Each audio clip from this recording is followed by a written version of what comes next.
Bismillahirrahmanirrahim. Assalamualaikum warahmatullahi wabarakatuh. Salam sejahtera untuk kita semua. Alhamdulillahirrabbilalamin. Hari ini kita masih dijumpakan kembali dalam keadaan sehat walafiat. Pada pertemuan kita hari ini, kita akan mengkaji terkait pengertian dan jenis lingkungan sebagai media pendidikan dalam pendidikan anak usia dini. Pertama-tama kita kaji pengertian lingkungan dalam dimensi pendidikan. Lingkungan dalam dimensi pendidikan kita artikan di mana bentuk interaksi antara makhluk hidup dengan makhluk hidup ataupun makhluk hidup dengan makhluk mati yang di dalamnya lingkungan tersebut dapat memberikan stimulus kepada setiap individu maupun individu tersebut memberikan respon terhadap lingkungan tersebut. Jadi pada dasarnya lingkungan merupakan gejala alam yang dekat di sekitar kita. Dan gejala alam tersebut memberikan sebuah rangsangan-rangsangan. Jika gejala itu baik, maka rangsangan yang datang kepada diri kita pun itu akan menjadi positif. Sebaliknya, jika lingkungan memberikan rangsangan yang negatif, maka respon yang diberikan oleh setiap individu akan negatif pula. Nah, tentunya pengertian lingkungan dalam dimensi pendidikan kita lebih mengarahkan pada konsep-konsep yang normatif tentunya, di mana segala sesuatu, gejala alam, kejadian alam yang dekat dengan kehidupan kita jadikan sebagai sumber-sumber pengetahuan, sumber-sumber keterampilan, sumber-sumber pemahaman-pemahaman untuk kebaikan-kebaikan kita di masa depan nanti. Kemudian ada juga jenis lingkungan yang dapat kita jadikan sebagai sumber pendidikan. Dan sebetulnya tergantung diri kita bagaimana mengemas lingkungan tersebut supaya menjadi lebih layak dan menjadi mudah dicerna agar lingkungan tersebut jauh lebih positif daripada apa yang kita pandang mungkin di saat ini. Yang pertama ada lingkungan alam. Alam sangat luas sekali dan alam cenderung memang apa adanya. Tergantung kita sebagai manusia menjadikan alam tersebut apakah akan menjadi lebih baik ataukah sebaliknya. Nah, ketika dikaitkan dalam konteks media pendidikan, maka lingkungan alam sebetulnya sangat baik sekali ketika kita terapkan dalam pendidikan anak usia dini. Karena pada dasarnya lingkungan alam merupakan bagian-bagian stimulasi bahwa anak-anak di suatu saat nanti mereka akan hidup menyatu dengan alamnya sendiri. Dengan demikian, lingkungan alam ini sangat tepat dan cocok ketika kita terapkan dalam pendidikan anak usia dini. Yang kedua ada lingkungan sosial.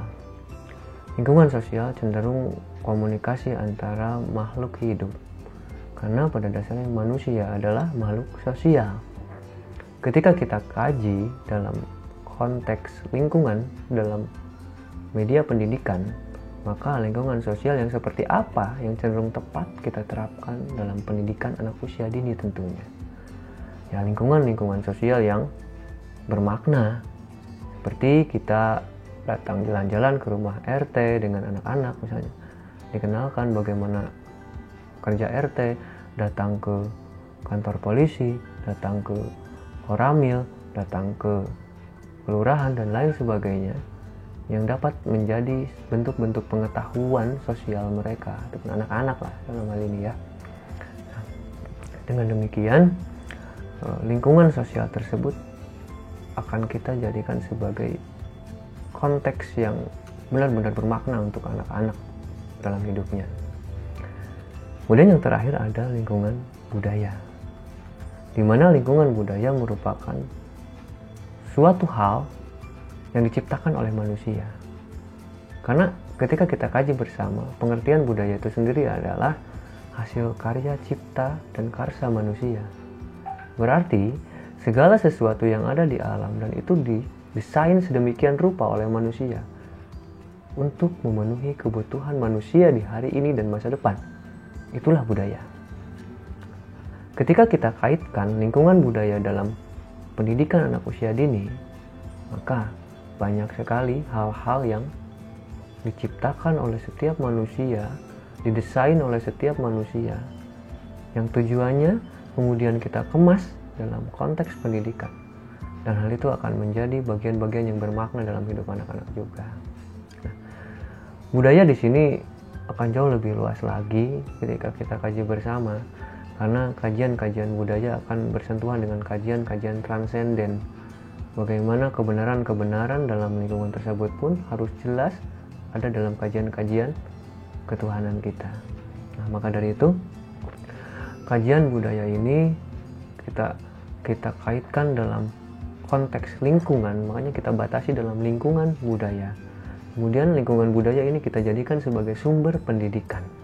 Nah, sumber pendidikan, maka kita sebagai guru harus pandai-pandai memilah-milah, melakukan skenario ataupun bisa melakukan desain konsep sedemikian rupa agar layak dijadikan sebagai sumber pendidikan untuk anak-anak. Nah, tentunya tidak semua lingkungan budaya dapat kita berikan kepada anak-anak dalam kegiatan pendidikan, apalagi untuk anak usia dini, gitu ya. Jadi kita sebagai guru harus bisa memilah-milah yang lebih baik dan tepatlah tentunya untuk anak-anak. Nah, dengan hal tersebut kita dapat memahami bahwa lingkungan alam, lingkungan sosial, dan lingkungan budaya itu sebetulnya bisa kita kombinasikan juga dalam konsep-konsep pendidikan yang jauh lebih baik lagi, yang jauh lebih mendalam lagi, lebih mendasar lagi, sehingga anak-anak nantinya akan jauh lebih terbuka dalam pemikirannya, bahkan anak-anak akan jauh lebih memandang masa depan dalam hidupnya. Nah, seperti halnya kita misalnya membiasakan anak-anak untuk menjaga lingkungan.